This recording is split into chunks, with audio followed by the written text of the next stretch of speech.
জাহিদুল ইসলাম পারভেজকে যে নির্মমভাবে হত্যা করা হয়েছে তার প্রতিবাদে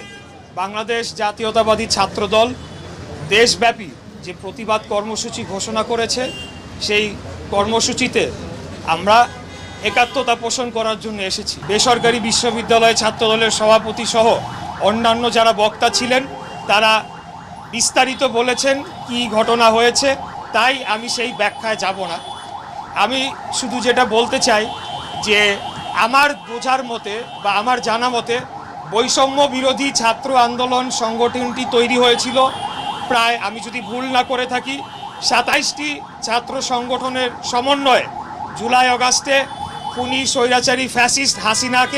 হাসিনা বিরোধী আন্দোলনকে বেগবান করার জন্যে এবং তার চূড়ান্ত পতনের লক্ষ্য। এর পরবর্তীতে আমরা দেখেছি বিভিন্ন জায়গায় বৈষম্য বিরোধী ছাত্র আন্দোলনের নামে